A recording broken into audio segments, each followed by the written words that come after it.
Hello Virgo friends, I'm Annie Botticelli and welcome to my Virgo April 2024 Astrology Horoscope Forecast. This is for you if Virgo is your sun sign, your moon sign, your rising sign, or any other Virgo placement you're listening for. What I'm going to talk about here is part of your astrological picture. If you're a very late degree Virgo friend, so birthdays around September 15th through the rest of the sign, or 23 degree Virgo placements through the rest of the sign, I suggest you additionally listen to my Libra report, as your very late degree friends will benefit from both readings. I am very excited about this month. I'm talking maybe faster than usual, but you can slow me down, at least on YouTube, possibly on the podcast, by adjusting the play speed. Okay, so I'm calling the theme of this month for Virgos, once in a lifetime aspect cracks open vibrant possibilities for Virgo. And truth be known, this can crack open vibrant possibilities for all signs, but because this aspect is making a trine, the most favorable aspect in all of astrology, with your Virgo placements, it's even more so. So we are going to build up to talking about that. This is one of the most important things happening this month, and it will encompass all month, the energy, even though it's happening on April 20th. But there are so many other things to talk about, and we're going to hit all of it. We've got the Libra eclipse, March 25th, 5 degree lunar eclipse. I talk about that in the March reports, and I have other videos on that. But we're not talking about that now, except to tell you that it's still in effect. Okay, so just because this has happened already here in April, doesn't mean it's not flavoring. So there's changes to your relationship space, specifically for Libra friends, the changes to your financial space where that Libra aspect or eclipse is happening. All of that is still in process. Then the new moon on April 8th, this is the solar eclipse at 19 degrees of Aries. This is the kickoff party for the astrological new year. The new moon in Aries is always the kickoff party for the astrological new year, which started March 21st. So now it's just triple fold, because we tend to have 3 times the energy with an eclipse, with a full moon or a new moon that is an eclipse. We have triple the energy. And speaking of which, you may notice things happening in threes. Something else you may notice around this time, that the tension is super tight and things may break. Glasses may break, you may drop things.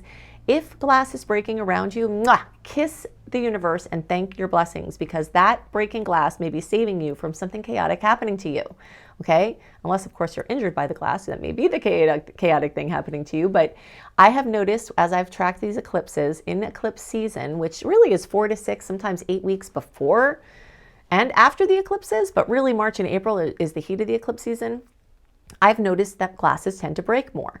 And I tuned into it energetically and I started to see, wow, the eclipse energy brings this tension and we're carrying it in our electromagnetic fields. Some people think that auras are metaphysical discussions and that they're woo-woo. They are not. These are scientific truths. And as technology develops, we're going to see more and more just how energetic fields are real things. We've got the magnetism of the earth, we've got the electric of our beating heart, and we've got a field around us where energy can gather, and we can create from this space. We interface with other energies in this space, and when it's eclipse time, it's so active and it's chaotic and it's building up.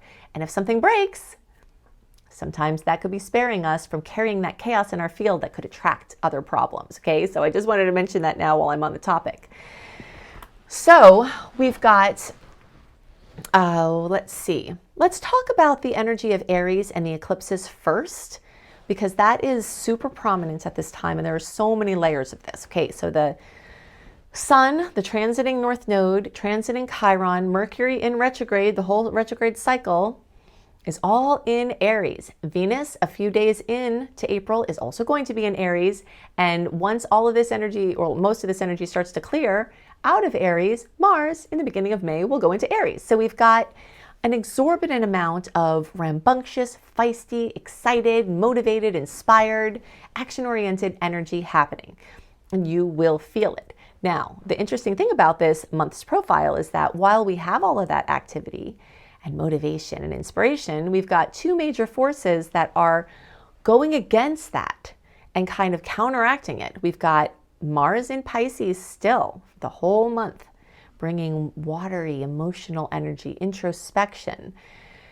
And we have Mercury retrograde from April 1st through April 25th, with the pre-transit retrograde shadow period starting around March 20th, and then the after effects going till around May 14th. So the whole month of April is covered in this inward and backward energy. So while certain things are saying quiet, inward, stay close within yourself. These Aries energies are just blazing forward. And then, of course, the eclipse is there in Aries as well. So it's going to be a dance between when we're supposed to be inward, when we're supposed to be outward. And one of the best ways I can advise to navigate this is to not try to force big things to happen. They may already be happening from the eclipses. Just oil the squeaky wheels. Anything that's calling attention, follow that flow instead of having an agenda. Aries energy can make us have a big agenda. I have Aries rising, and I know I always have all kinds of agendas. I'm trying to get all this done and do all of these things. And, this energy is going to be about that very much. But the keynote of Aries is also frustration. So if you are experiencing frustration this month, it may be because you're not tabling your agendas and not flowing with what is. This is an amazing time for last minute magic to manifest, but you have to be able to go with the flow, and that is going to be very critical at this time. So the Aries energies are going to bring, and including the eclipse, is going to bring opportunities for autonomy, for delicious reinvention, for pioneering breakthroughs, for adventurous expression, for bold, courageous actions. And there's definitely a place for all of that. If it's a very big thing, or if it's a dicey thing where you're not sure about it, or it could go badly, you may want to wait until Mercury's not in retrograde to do some of this, once we get further into May, because what you do now is going to have a big impact. But since the retrograde energy is strong, it may come out a little differently than you expect. So it's just something to be tempered. All of this Aries energy is, first of all, making an awkward angle called the quincunx with Virgo placements. So there will be some awkwardness here, meaning it's bringing you out of your comfort zone, meaning it's making you address things you might not have wanted to, meaning you have to have super uncomfortable conversations with people, in some cases about Aries-related things like autonomy and independence, self-reliance, or Scorpio-related things, which is what the house is being lit up for Virgos by all of this Aries energy, and that's where the eclipse is. So Scorpio rules this hidden, quiet, psychological, mysterious place where there's mystery and magic and mayhem and the abyss of emotional, despair or bliss. It rules synergy and collaboration and relationships that are connected to money and depth, and strong karmic ties. So all of those things are going to be coming up, and you're going to have to work with all of these things, but positive manifestations can happen. So to understand the eclipse better and to even understand this Aries energy better, I've now made a new page. I do have an eclipse playlist on my YouTube channel, Annie Botticelli YouTube. Sometimes people are having trouble finding that. I've made a new page, anniehelpsyou.com/eclipses. Okay, so when you go to this page, I'll have the eclipse playlist there. So you don't have to navigate through the weird things that YouTube's doing, especially in the mobile view. And you can find the information that you need, which is my video on eclipses in Aries or the first house. This is going to tell you more about what I've seen with this type of eclipse.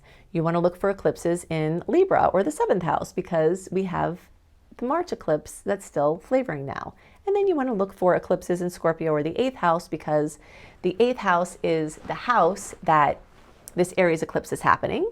And then you want to find the eclipses in Taurus or the 2nd house because that's where the Libra eclipse is happening. So between those 4 videos, you'll get an amazing in-depth understanding of how this eclipse cycle can be working for you and the 2 years of storylines from the beginning of 2023 to the mid-time of 2025, how these storylines may be manifesting along those years. So it's pretty big. Okay, I think that's all we need to talk about regarding Aries. Now we can talk about Pisces energy. So we've got a little lingering energy in Pisces with Venus for the first few days. We've got the whole month of Mars in Pisces. This is significant for Virgo because these are in opposition to you. So both of these are bringing intuition, introspection, creative energies, connecting with the divine, lucid dreaming, really tuning into a psychic space or an intuitive space or a spiritual development space. The power of prayer and meditation and mastering your mind, all of those things are still brought up strongly. They're activating your 7th house of relationships. So the eclipses are also bringing up the relationship versus individual story.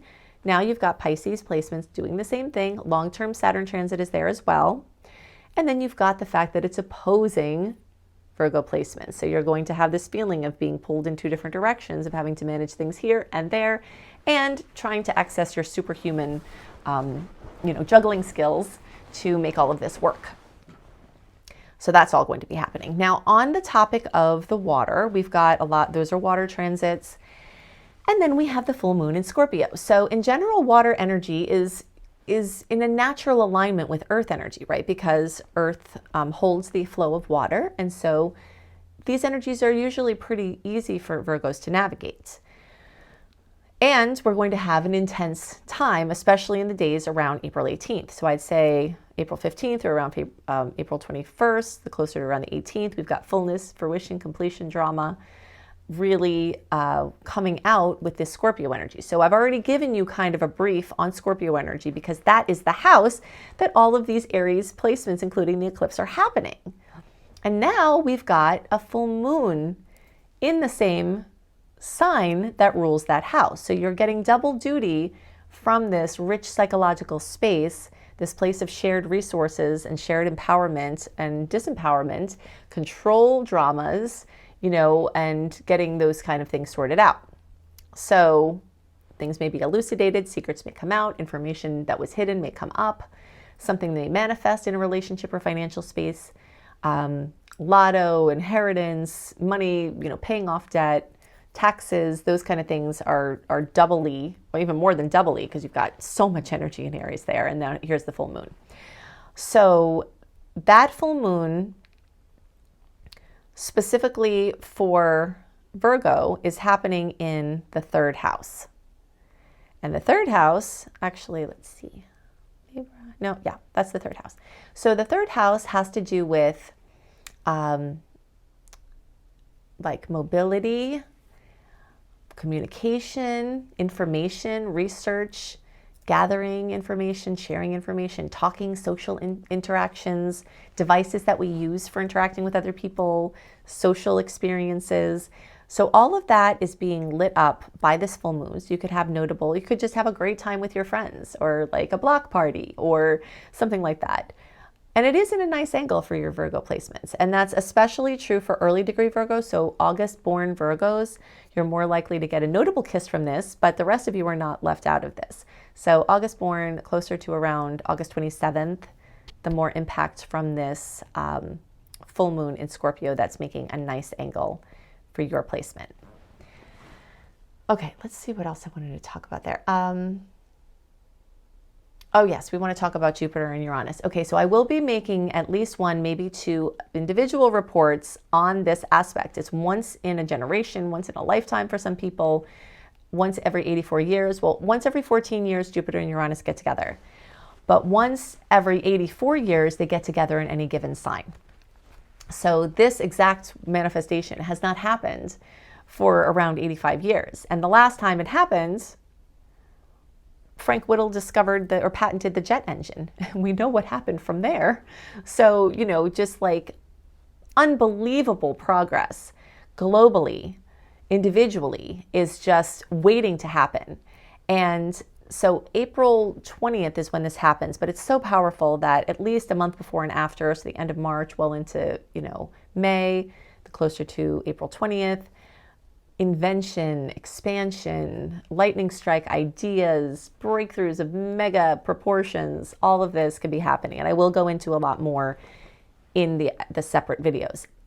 I'm posting more than I ever have. And I do want to talk about this a little bit more, but while I'm on the topic of it, if you're not subscribed to my channel, definitely subscribe. And if you're subscribed, definitely click the bell, because I've learned that if you don't click the bell, I won't go into your feed. So now that I'm posting more, if you've just been used to looking for my horoscopes monthly, you'll be missing a ton of content, okay? So subscribe wherever you can. And now I've made it easier. I'm actually posting playlists on a separate page where you don't have to deal with all of the weird mess of whatever YouTube does on the mobile view. It's just really hard to access. So anniehelpsyou.com/astrology. I'll have my current and upcoming astrology playlist there and the corresponding podcast playlist that will be like updating all the time as I add things. And so you can access it there. I'm still creating content early. I'm just posting it closer to the time that it's happening. And so like, for instance, these horoscopes, I'm posting, sometime in March for April.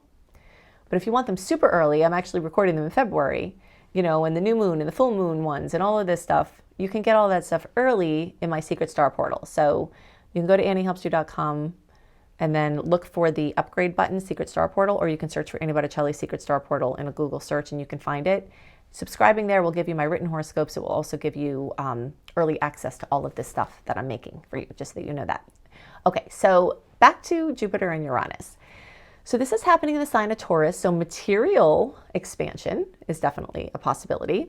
And the reason why I'm so excited about this, especially for Virgo, is because since this is in an earth sign, this actually makes a trine for you. Hence the title of this report, which is this once in a lifetime or a generation aspect can crack open vibrant possibilities for everybody, but especially the earth signs, because it's directly tying into your placement. So this is very exciting. So all of you can get extra goodies from this magnificent and rare aspect. Those of you who are closer to 21 degrees, I'm going to give a 7-degree window in either direction because it's such a powerful placement. So basically like 14 degrees through 28 degrees. So that's like September 4th through September 19th. And the closer to like around September 11th, the more you're getting the direct trine from this. But like I said, the vast majority of you are in the zone of getting extra manifestations from this. And even if you are before September 4th, like the August born, you're not being left out of the potentials. And remember, you all are the ones that are getting an extra kiss from the Scorpio full moon. So nobody's being left out here. So in any case, this is, quite a major aspect. Okay, so go to anniehelpsyou.com, sign up for my free VIP newsletter, put your name and email address there, get the welcome letter, go to the archives to get my write-up for April 2024. And then you can see my sweet and salty dates, more information about this month, and get my astrology education emails. And there's so many free things that you get there. So click on the Unleash button for that. Then you click on the Upgrade button for the Secret Star portal, where you get all the early content, my written horoscopes, etc., plus 2 years of evergreen information that you can use to have your best life. And then you can click on my Up Level button, which will bring you to my astrology courses, including my basics course, which is very comprehensive. I teach you the 6 steps of chart reading there. Or you can take my astrology certification course if you want to learn how to do astrology, either to help your friends and family with your self-development or to earn money as an astrologer. That's my specialty. I am very good at creating business from the work that I love. I've been doing this for a very long time, and I can help you to do it too. So you can see that at anniehelpsyou.com. Click on the Up Level button to see the astrology certification course. I hope you have a wonderful month, and I'll see you next month. Bye.